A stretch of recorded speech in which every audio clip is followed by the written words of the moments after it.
Hey, we're back in Separate Table Talk Sports. We got the best in the news and the best in sports, so don't want to miss this. It's Table Talk Sports, everybody, and we're going to go on to our predictions, our My MVP section, our Grab It or Trash It, and finally, if you aren't asleep by the final section, we will be moving on to closing statements, where I believe I have one and you have one. So, if you like it, smash the like button, don't break your mouse in the process, and subscribe. Subscribe because it's fun, and we're not done. Let's go on to our predictions.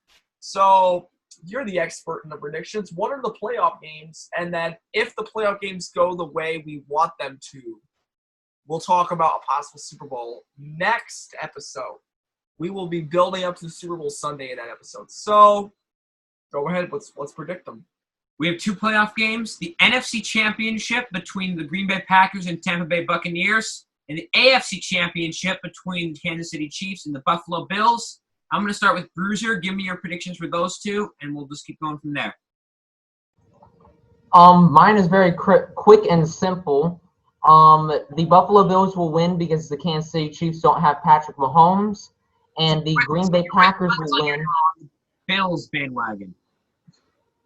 And the Packers will win because the Tampa Bay Buccaneers have never played in snow. So the Super Bowl will be Packers-Bills. Okay. Gunslinger. So, everybody, I just want to tell you that the Bills, regardless of whether Mahomes is back, they will win. And it's a big thing that's happening is the Bills Mafia is what people call it. I'm a part of that Bills Mafia. I'm shooting the Chiefs right now in the gut with my gun. And the Chiefs will either lose without Mahomes by a big margin, but I'm going to say 35-31 Bills. And then for the NFC Championship, Packers, they're just better. They're in snow. They're going to win. They're going to take it 28-15. Okay. So I will take the sensible route. I'm going to start with NFC. Green Bay will beat Tampa Bay. See, there's another rhyme there. We're getting back to that. Because Aaron Rodgers can play in snow, and Aaron Rodgers is used to everything in Lambeau. Tom Brady, even though he does have a good supporting cast around him, will lose and fall to Aaron Rodgers in a rematch from earlier in the season. And on the AFC, I think that the Chiefs are going to put Mahomes back in. He's going to be recovered enough. He's tough, and the Chiefs are going to beat the Bills by the same score Gabriel had, 35-31. If the Bills play the Chiefs without Mahomes, I can see that game going either way because Henny's not that bad. Okay, that leaves me, I guess. So, I am fine. If there's the Bucks Mafia, I'm part of the Pirate Crew. Is that what makes me? I'm part of the Pirate Crew? Sure. What on earth? You know what? Here's the thing. I've heard this before. Sorry if I'm quoting somebody here, but if I vote for the Packers, I make money. If I vote for the Bucks, I make my team win. So I'm just gonna go lay all the chips down. The Buccaneers, Tom Brady, who by the way is used to the snow. He's used to the snow, guys.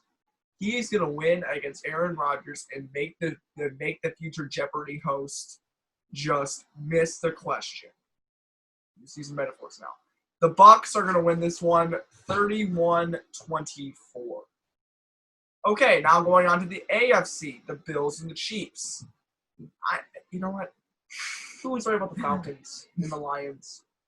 Well, guess what? The refs were the worst. But if you want to go look up the roughing the passer call against Matthew Stafford when the Falcons played, go look that up and tell me what you think because it's one of the worst calls in the season. Continue. You're biased. Okay. All right, we're going on to the AFC Championship game now. And this one could be very, very interesting. We have Josh Allen, the forerunner right now for the MVP, and the Buffalo Bills taking on the all-great, all-hail King Patrick Mahomes. Maybe he even plays. I'm not even sure. But still, team-wise, I saw something good in that Chiefs game. I saw something, even without Mahomes, they can pull through and win games. Buffalo have to take the long flight from low elevation Buffalo all the way to high elevation Kansas City. And we've seen it in Mile High. It just messes everyone up. I don't think I'll see a difference. And they're also playing the loudest stadium in the NFL. I'll tell you, High C has the most incorrect guesses out of all of us. My Falcons game. That doesn't matter. It's one game. So you have the won predictions most of the season until towards the end. This guy, okay? I'm not trying to brag. I'm just saying, hear me out. The Chiefs, Mahomes or without Mahomes, will get the win over the Buffalo Bills, 35-28. And it's going to take all 4 quarters and an overtime. Interesting. So now comes my MVP. So we all know who the MVP candidates are. There's 3 of them. Josh Allen, Aaron Rodgers, and Patrick Mahomes. Russell Wilson, too. There's a 4th. Actually, no, it's 5. Russell Wilson and Derrick Henry are added on to that.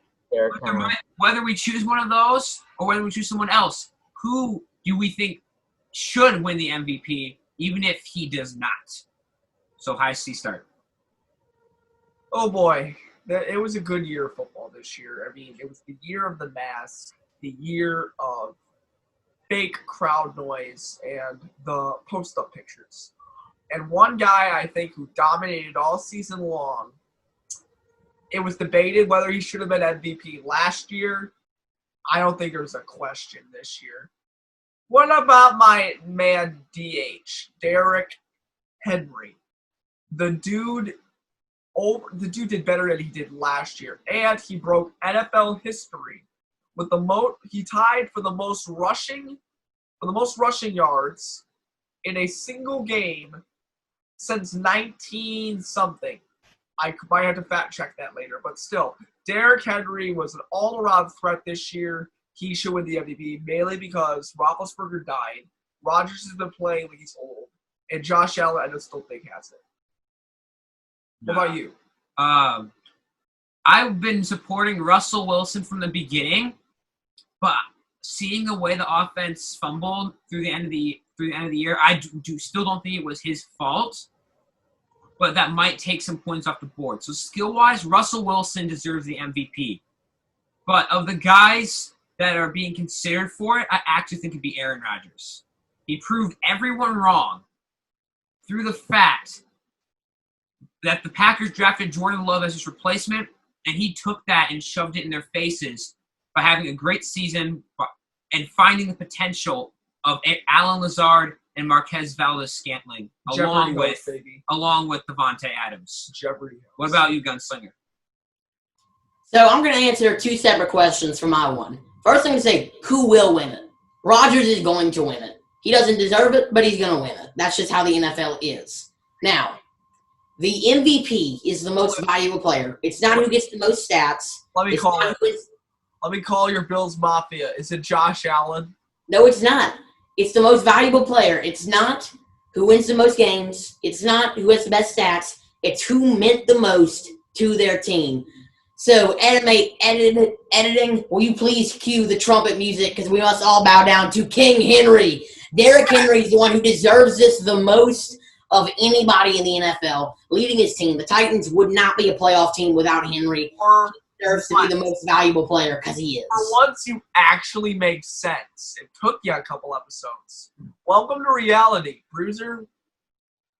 So, like Gunslinger said, the MVP is the most valuable player of the NFL season. It has went to Aaron Rodgers before. It has went to Brett Favre. It has went to Tom Brady, Peyton Manning. There's thousands upon thousands. It even went to Adrian Peterson the year that he broke 2,000.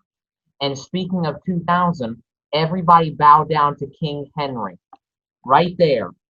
As the Bills player is bowing down to him, as we can see right here, bow down to Henry, because he should and he will be MVP for breaking 2,000 rushing yards and leading the Titans to a playoff spot. Okay. And finally, where's the closing? Actually, no, we haven't grabbed a trash it from you, Bruiser. Can you give us one, grab it or trash it? It can be anything sports related. The first time I'm not doing it. Bruiser took over for me. All right. So what about this? There was a rumor released right whenever the Washington Redskins decided that they were going to change their name. There was a rumor released that they would change it to the Washington Red Wolves. Now, the Washington football team chose not to rename themselves until after the season. Well, we are 3 weeks away from after the season. Will the Washington football team choose the Red Wolves as their name, or will they go with another one? Grab it for they will be the Red Wolves, trash it for they will pick something else. High C. Trash it. The Red Wolves might be the most stupid name I've ever heard. Are you kidding me? That actually is cool. The Red Wolves. First off, I've never even heard of a Red Wolf. Ever heard of Arkansas State before? They're called Razorbacks. Arkansas State Red Wolves. Okay, but still, okay. First off, it's already used in college. Second off, I think they could be a little more creative. I mean, they're in the D.C. area. Maybe try to do something D.C. related that's not at all related to any other D.C. teams. There's a lot of them. I know there's the Wizards, the Capitals, the Nationals. Make something different. Be something different. You don't always have to have this phrase "red" in it. That's my mind. I'm trashing this. So I'm going to trash it too, but for a different reason. The Washington football team, I think, wants fans. They may have gotten and lost some with the changing of their name, but what I think they might want to do is make a fan vote for a new name, or they might just keep the Washington football team, because after a while it might get catchy. But I think they're going to have a fan vote for their name, and so I'm going to trash this. What about you, Gunslinger? So, the Red Wolves is a pretty bad name. I would not want them to be the Red Wolves. To be fair, it is better than the football team because the football team is the worst sports name ever created in history. It's like naming my child Gabriel's Child. That's my child's name, Gabriel's Child. He's my name. So now I'm going to move on and I'm going to trash it because there's no way, even if it was the greatest name ever, unless they've officially announced it, they could go with any other name of the universe. So It could be called the Washington Pizzerias. First of all, that makes no sense. Sure. I am going to be a little different than Big Play Nate. I will answer this. I will trash it as well, for the same reason as Big Play Nate, because of the releasing a poll. I think that they will do that. A lot of teams have done that in the past, and I believe that the Indians will do that as well in baseball. I think they'll do that as well. Put a poll out and see what the fans want, not what the organization wants. Okay. And finally, closing statements. And I have an interesting one, but I will let Big Play Nate go today. What is yours? So my closing statement, I'm actually going to change it because I'm not doing the one that I said I was going to do earlier in the video. I'm actually going to say this, that one of our favorite things to do is do an NFL mock draft. So whenever the time comes for that, we are going to have an entire episode dedicated to the mock draft. We are going to give our opinions on the players being drafted and how they're going to impact those teams. And now, Bruiser, you're going to officially close us off with your closing statement. All right. Well, as many of you know, the divisional round was not a pleasant sign for the New Orleans Saints. Oh, it was awesome. Says the guy who's a Brady lover. Yes. So Brady. not a pleasant sign for the Saints fans. I said Saints fans. I didn't say the world. Now, a lot of people have said that Brees will retire. He has not specified on that. He said that he will mull it over or anything like that. That is not what my closing statement is about. My closing statement is after the game, of course, the teams separated into their own locker rooms. But an hour and a half after the teams had separated, gotten fully dressed to leave the stadium, Brees and his family walked back out into the stadium just to possibly get a final feel if he does retire. Tom Brady, the quarterback of the Tampa Bay Buccaneers, heard about this. So he wanted to go approach Drew Brees and tell him he had a heck of a season and he deserved to win another Super Bowl and he hopes that he does not retire. In which time, the son, Balin Breeze, the son of quarterback Drew Brees, approaches Tom Brady and gives him his toy football and decides to run a route. Tom Brady loves this idea and throws a touchdown pass to Drew Brees' son, Balin Breeze. They played around a lot, and it shows the connection that these quarterbacks have played 13 times in their career, including college and NFL. And it still shows that they have a mutual respect for each other. It's not, I'm going to whoop your butt. It is, And then, I'm and gonna then it is that when they get on the football field. But then later, Yeah. no, I agree with you.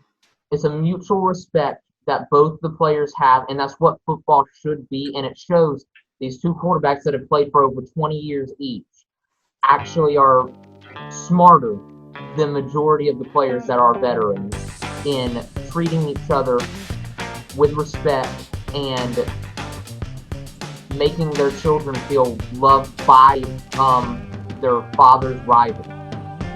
Yes, that's a great closing statement. So, I'm going to close this off since I've not hosted in a while. This is Table Talk Sports with Bruiser, Gunslinger, High C, and I'm Big Play Nate.